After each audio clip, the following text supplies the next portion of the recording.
Hello there. I'm going to take you through a quick review on my latest purchase, which is the Smith Wesson M&P 1522. As you can see, I haven't got round to buying a big expensive gun bag yet, so I've got basically a carpenter's toolbox tool bag, which fits it perfectly broken down. It breaks down easily. I'll show you.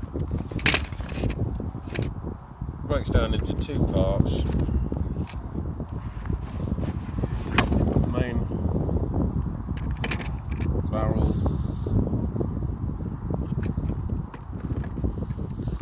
and the handguard, trigger assembly, etc. Right, you just take out the two pins, click them together.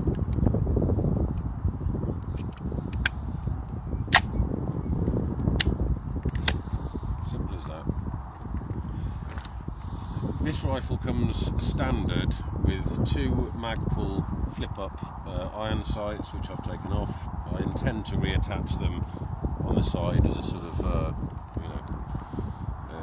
sort of backup iron sights, or close range iron sights, not backup. I'm obviously not using this in any sort of tactical situation.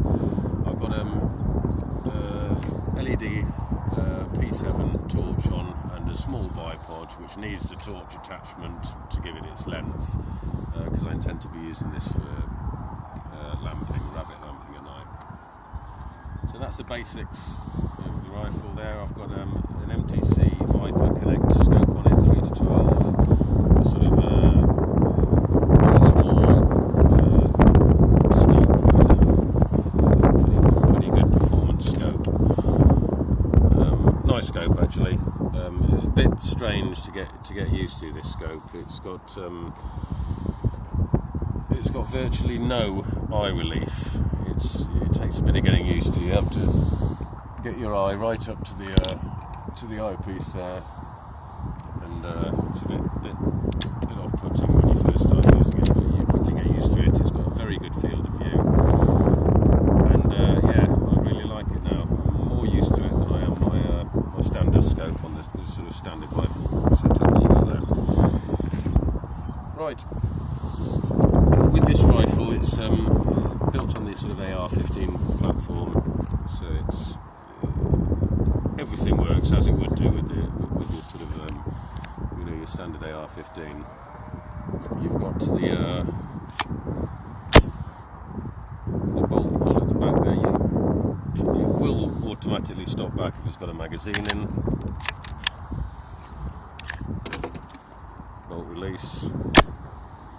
Or you can just use that there to hold it back if you want to, like so. Magazine release catch there, magazine, and the safety catch there. I'm a lefty, I'm a left hooker, so I've changed it to the to the side where I'd use it. You can, and it did come when I bought it in this side. To change it, you basically put it halfway. Like that.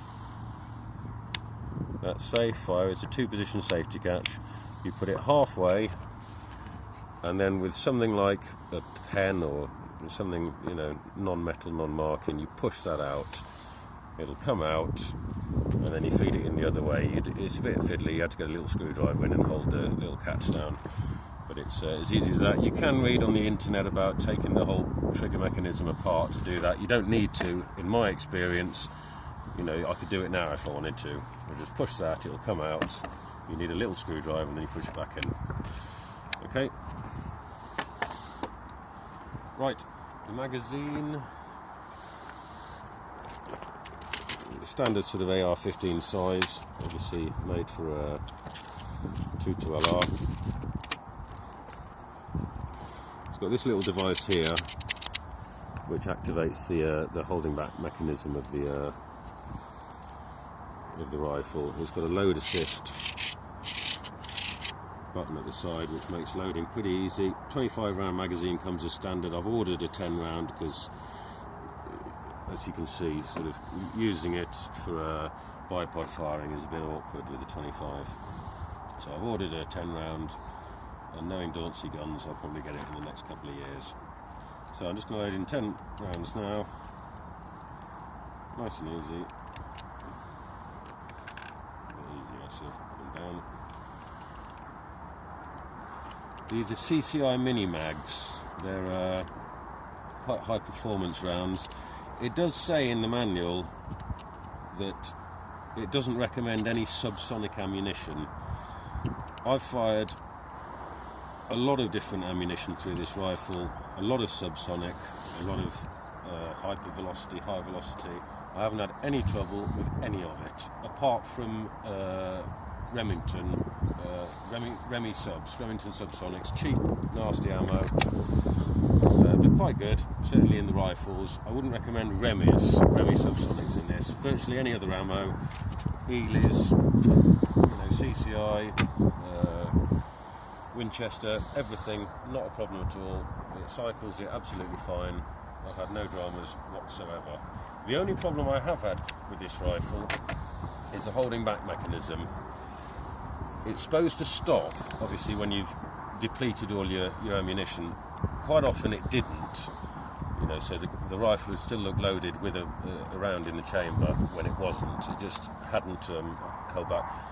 I've oiled and sort of manoeuvred the bolt holding back device quite a lot, and I think I've got over the problem now. But it still occasionally doesn't hold back when it should. I'm going to give it another couple of weeks. If it's still a problem, I might take it back to the shop to have a look at it. I'm not overly fussed with it at the moment, and it is improving. So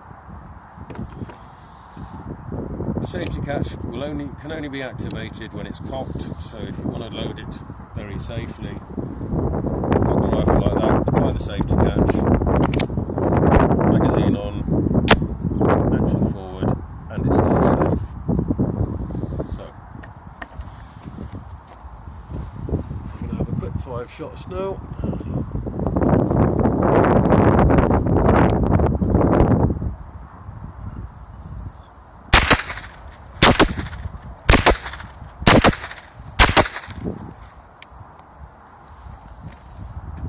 Cycles through no problem at all.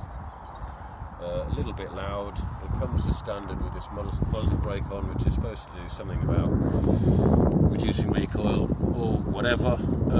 Being a 2.2 LR, it's got virtually no recoil anyway, but it looks the part. I have got a moderator I can put on it. It's not your standard thread, so don't think you can just use the moderator from your CZ or anything like that. You will have to buy another moderator. Very light, which is why I've sort of set it up as a nighttime lamping, rabbiting gun. Very light, very easy to hold standing. We'll have another quick 5 shots now just to get rid of the 5 still in the magazine there, and the standing.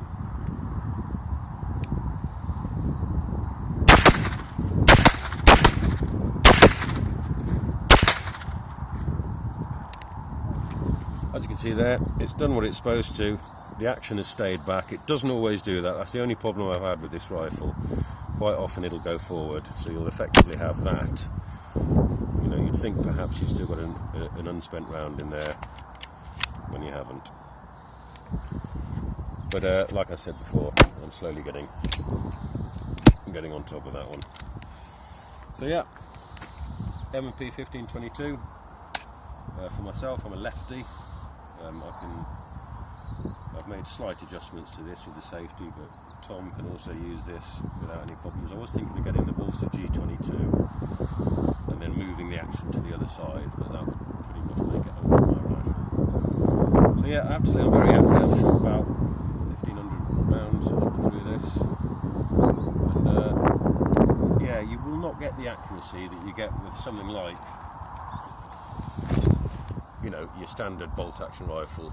You may do if you're really good or whatever. I can't. Simple as that. I will not get the accuracy that I get with this rifle with this. I just can't do it. Although I think it's reasonably accurate, and I think for close medium range lamping and hunting, I think it will perform perfectly adequately. I'm still in the sort of process of setting it up and waiting for parts to come from bloody China in the other end of the world. So I've not actually taken it out hunting for real yet. But there's a long hot, record-breaking summer ahead of us, and I'll have plenty of occasion to do that. So there we have it, the M&P, Smith Wesson M&P 1522. My latest, very expensive toy. Thanks a lot.